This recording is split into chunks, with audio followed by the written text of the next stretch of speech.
Это программа «Итоги дня» на телеканале «Якутия-24». Прямой эфир в студии Влад Давыдов. Смотрите в выпуске. Полпред работал в Якутске. Юрий Трутнев прибыл в республику и провел ряд совещаний. О чем шла речь?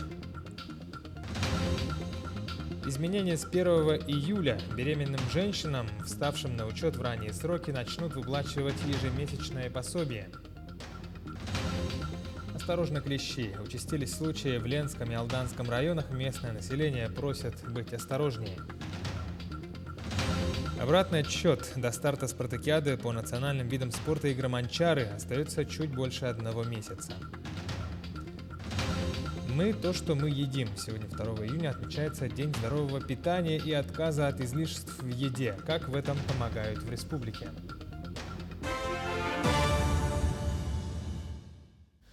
Объединить все инструменты для того, чтобы построить в республике больше жилья по доступным ценам. Такими словами Юрий Трутнев обозначил одну из целей совещания, которое он провел в Якутске в ходе сегодняшнего визита в республику. По его словам, Министерство строительства имеет целый ряд инструментов поддержки, поскольку правительство России сейчас уделяет большое внимание развитию жилищного строительства, сказал полпред Трутнев.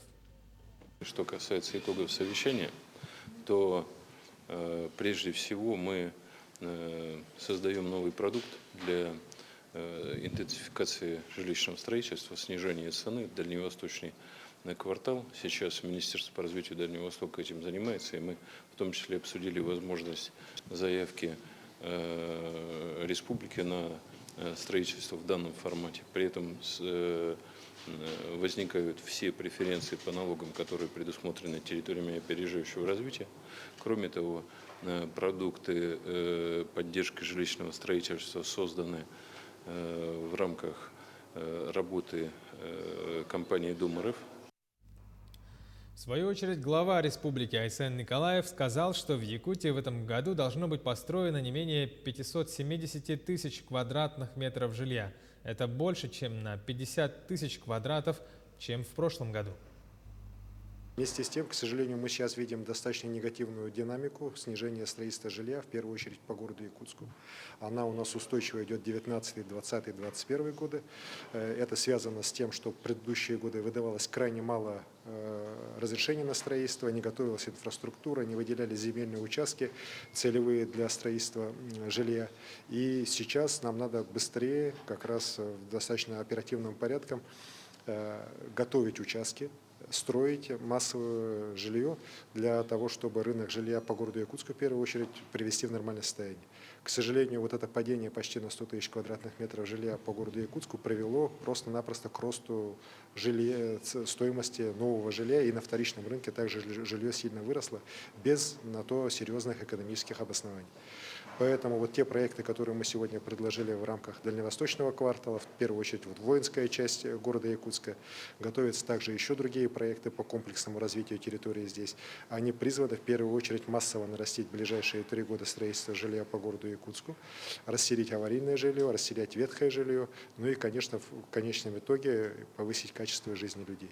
Уверен, что у нас получится, тем более вот сейчас появились благодаря правительству Российской Федерации, благодаря Юрию Петровичу, Министерству развития Дальнего Востока и Арктики, абсолютно новые замечательные проекты, как для жителей в виде дальневосточной ипотеки, так и для застройщиков в виде дальневосточного квартала. Мы при поддержке правительства Российской Федерации, безусловно, будем во всех этих проектах участие самое активное принимать. К другим новостям, в речной порт Ленска после ледохода прибыли первые баржи. Как известно, река Лена – главный транспортный маршрут Алмазного региона в летнее время, ведь по ней доставляют не только продукты первой необходимости, но и грузы для промышленных компаний. Как началась навигация в компании РНГ «Снабжение», расскажут коллеги из Ленского района. Перевозка грузов по рекам – одна из приоритетных сфер транспорта в России.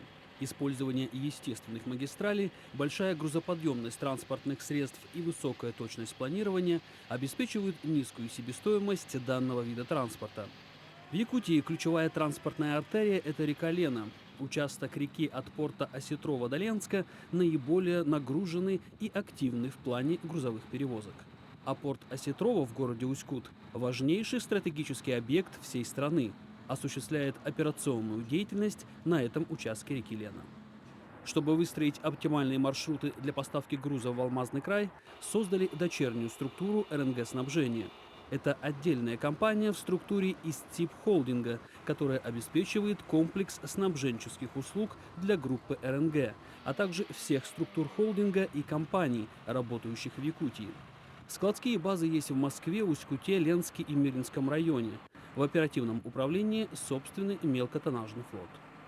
На погрузке у нас сегодня находятся суда «Витимец» с баржей 200 тонн, судно «Боец» с баржей 500 тонн, судно «Виктория» с баржей 200 тонн.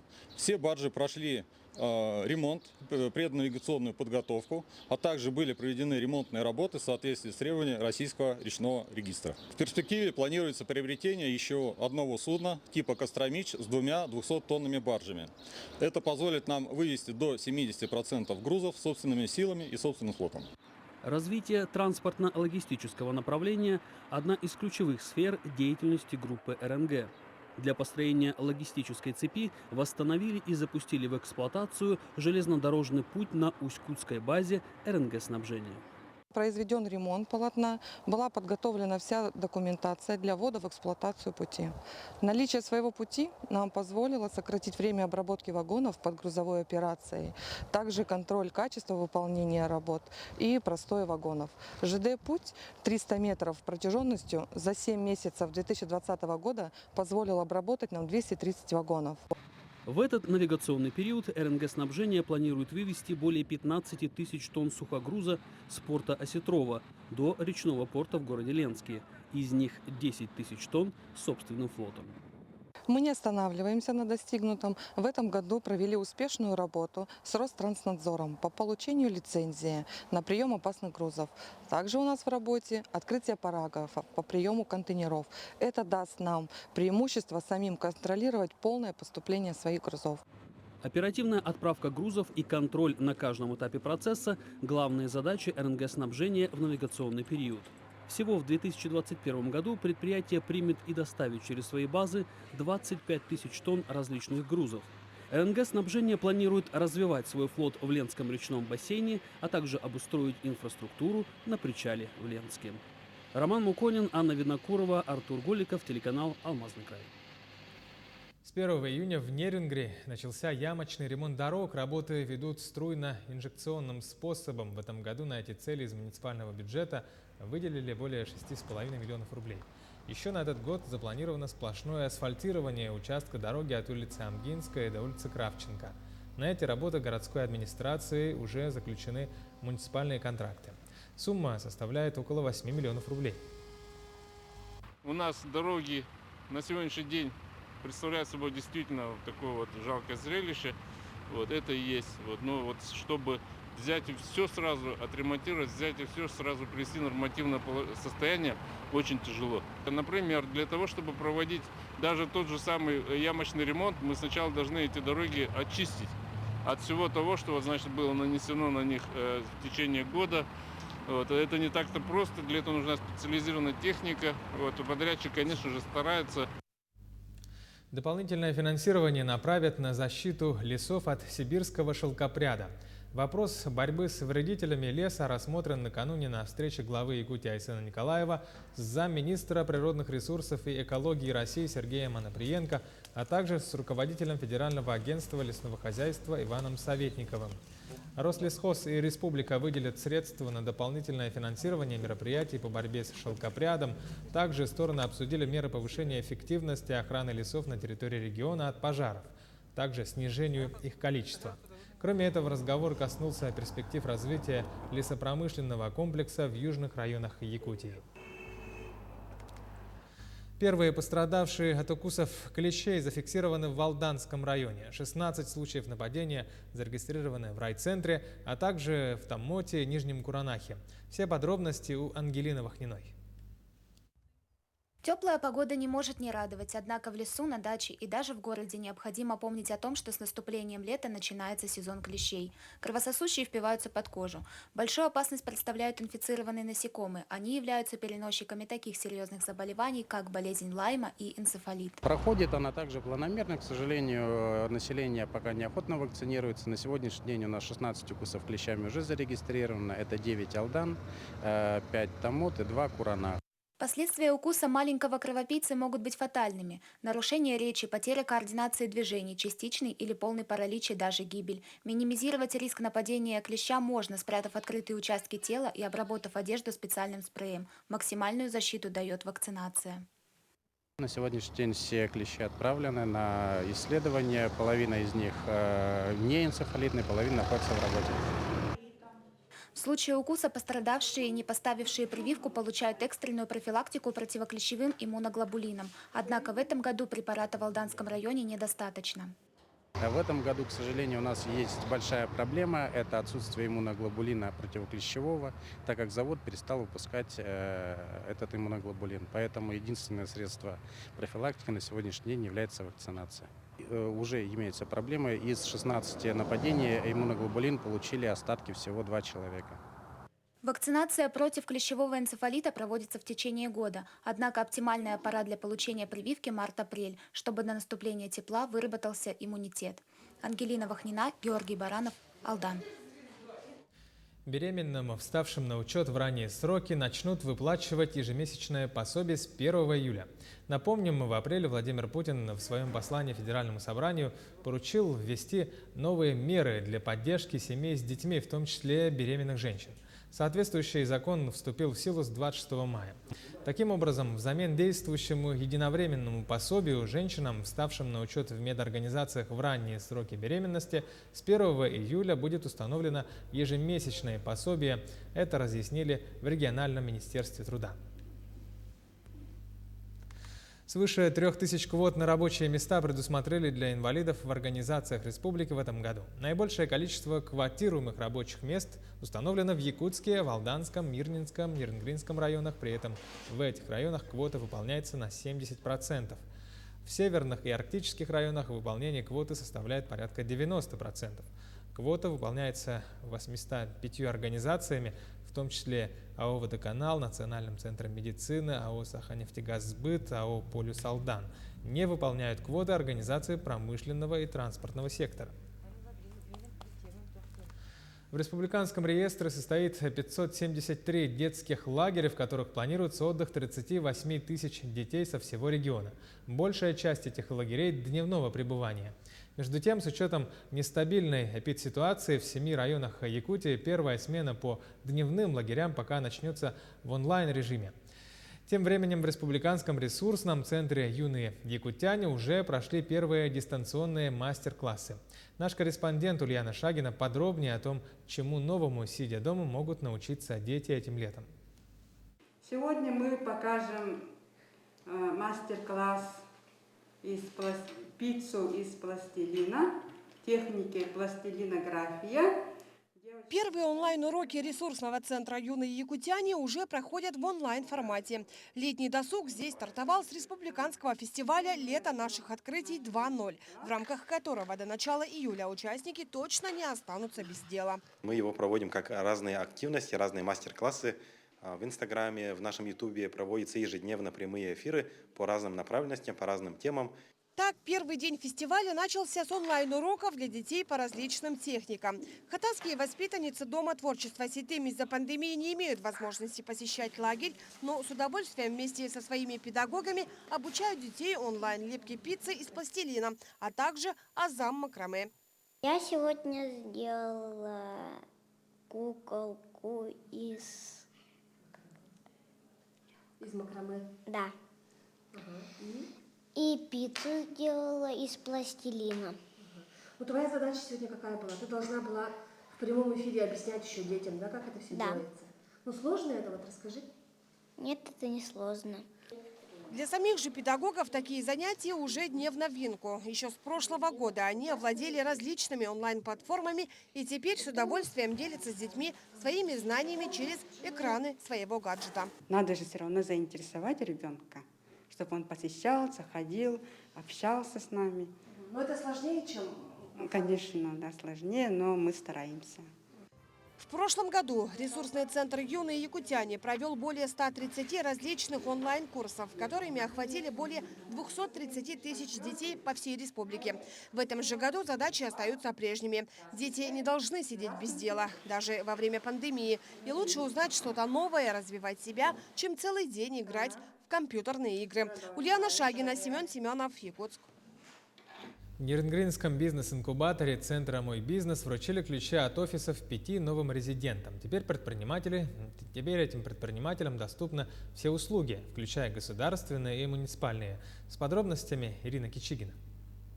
Программа бизнес-инкубирования включает в себя сопровождение и продвижение проектов резидентов, привлечение экспертов, консультации по ведению бизнеса, а также бесплатное посещение образовательных мероприятий. На конкурсной основе предприниматель получает в аренду офисное или производственное помещение, оборудованное всем необходимым для работы по льготной цене. Кроме того, все перечисленные услуги можно получить и без аренды помещения, став дистанционным резидентом. На данный момент у нас действует 15 резидентов. Действительно прошел конкурс 26 мая. По результатам этого конкурса у нас было 5 новеньких резидентов. Они, значит, у нас будут заниматься образовательными услугами, грузоперевозками, транспортным консалтингом, производством сувенирной продукции и разработкой мобильных приложений.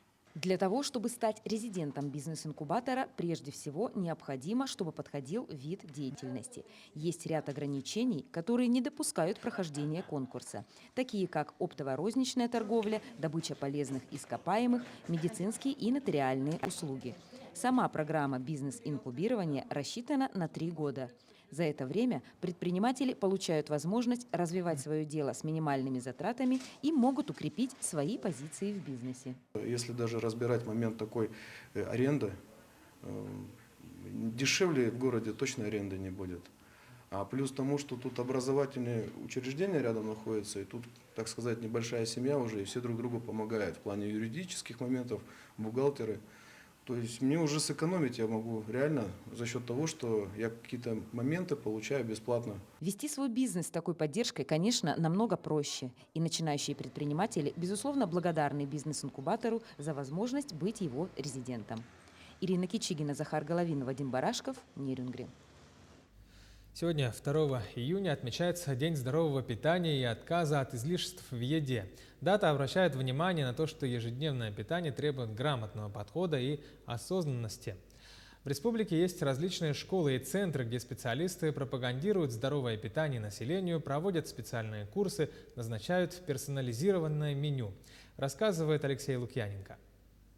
Ни для кого не секрет, что ожирение стало большой проблемой современных людей. В связи с эпидемиологической ситуацией и удаленной работой люди стали меньше двигаться, соответственно, сжигать калории становится непростой задачей. По указу главы Якутии в республике при Центре общественного питания и медицинской профилактики была открыта онлайн-школа здорового питания, которую с апреля этого года посетили 200 якутян. Курс для одного человека состоит из 3 занятий, которые проходят на платформе Zoom.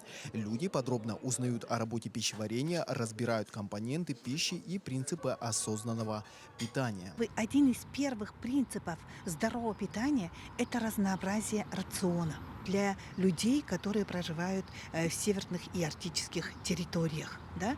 Ну, например, 10-15% энергетическая ценность должна быть выше, чем в средней полосе. Да? И по вложению вот этих нутриентов, пищевых веществ, это белков, жиров, углеводов, таких полезных витаминов, минеральных веществ.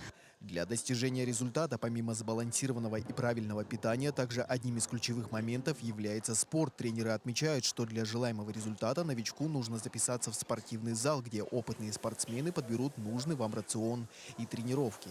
Повседневному человеку, который просто любительски приходит в зал, в неделю 3 раза занимается, то ему предназначено приблизительно питание хотя бы 4-разовое в день. Каждый начинает с чего-то. Хочешь построить свое тело, приди в зал, а мы поможем, тренера, дадим правильное питание, дадим мотивацию тому, что человек может создать себя. Замотивировав себя, можно также найти единомышленников, ведь вместе достигать результата гораздо легче и интереснее, тем более, если это касается вашего ребенка. Именно такая история случилась в семье Виктории Кантоевой. В надежде помочь своей дочери сбросить лишний вес, Виктория пробовала разные варианты подхода, которые, увы, не увенчались успехом, после чего общественный деятель решила взять все в свои руки и в 2018 году создала единственный в Якутии проект «Перемена», целью которого является оказание комплексной помощи семьям с детьми с избыточным весом и ожирением. В команде состоят медицинские специалисты и спортивные специалисты. Да? Мы работаем по нескольким блокам. Дети проходят медицинское обследование у наших партнеров. Надо дать предпочтение, конечно же, местной продукции, мясу, местным овощам. Сейчас лето, наш огород, дача, чтобы это было все комплексно. По данным исследования общемедицинского журнала «Lancet», от лишнего веса страдают 54% российских мужчин и 59% женщин старше 20 лет. Согласно статистике, в целом около 60% населения России имеет избыточную массу тела. 25% россиян страдают ожирением, которое является одной из причин сердечно-сосудистых заболеваний. Благодаря таким проектам, как «Перемена» и онлайн-школа здорового питания, семьи могут не только следить за своим питанием, а также самообразовываться, приобщаться к спорту и сохранить свое здоровье. Алексей Лукьяненко, Семен Семенов, Якутск. Совместные программы по обмену студентов и педагогов планируют запустить руководство Высшей школы музыки Республики и Институт музыки Шиньянского университета в Китае. Достигнуты конкретные договоренности о запуске обменных программ для студентов и преподавателей. Также планируется проведение совместных исследований по актуальным направлениям музыковедения, педагогики и концертно-исполнительского искусства, говорится в сообщении. Так, в этом году пройдет Российско-китайская научно-практическая конференция по культуре, искусству, музыке, образованию, а в следующем году Международная летняя творческая школа. Минувшей зимой в рамках акции «Елка добра» глава Якутии Айсен Николаев и постоянный представитель республики в Москве Андрей Федотов выступили в роли волшебников и подарили двум подругам из Якутии путешествие в Москву и в Сочи. Нарьяна Васильева и Лиза Кочнева дождались окончания учебного года и улетели в столицу вслед за своей мечтой. За исполнением их желаний наблюдала наш корреспондент в Москве Айсена Бурнашова. От маленькой записочки до исполнения большого желания. 10-летняя Нарьяна Васильева в канун Нового года написала трогательное письмо главе республики. В нем она рассказала о своей подруге Лизе, которая не видит с рождения, но очень мечтает искупаться в море. И я сначала хотела отдать письмо самому главе, прийти к нему домой. Но бабушка не знала адрес, и мы пришли на работу Айсена Сергеевича.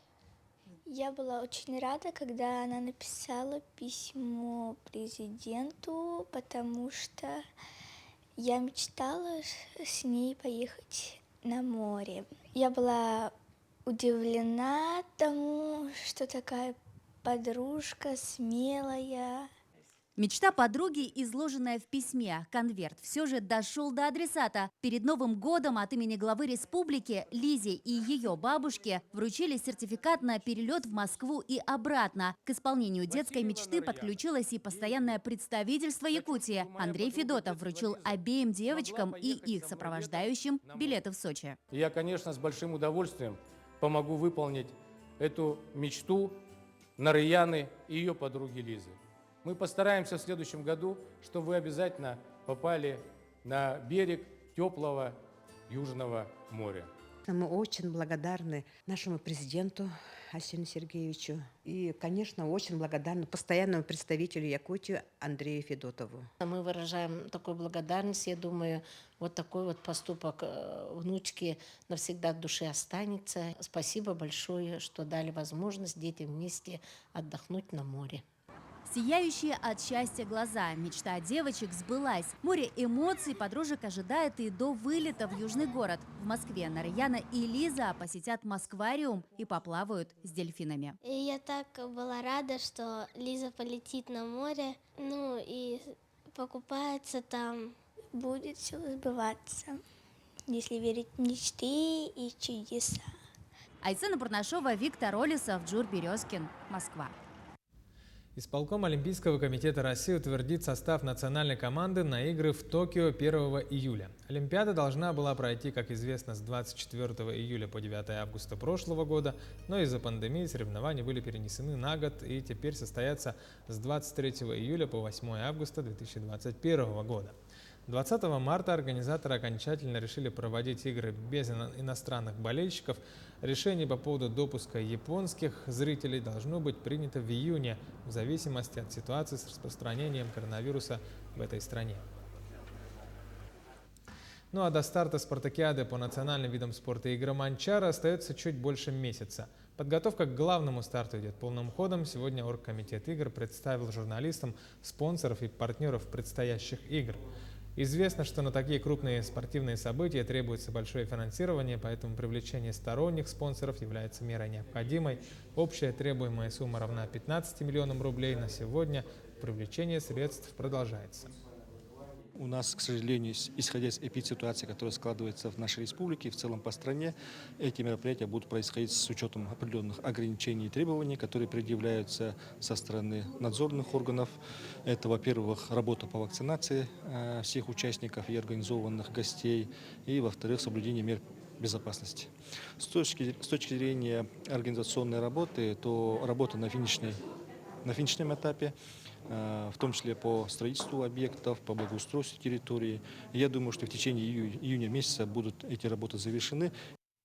Таковы итоги дня сегодня. Оставайтесь на канале Якутия 24 и будьте в курсе.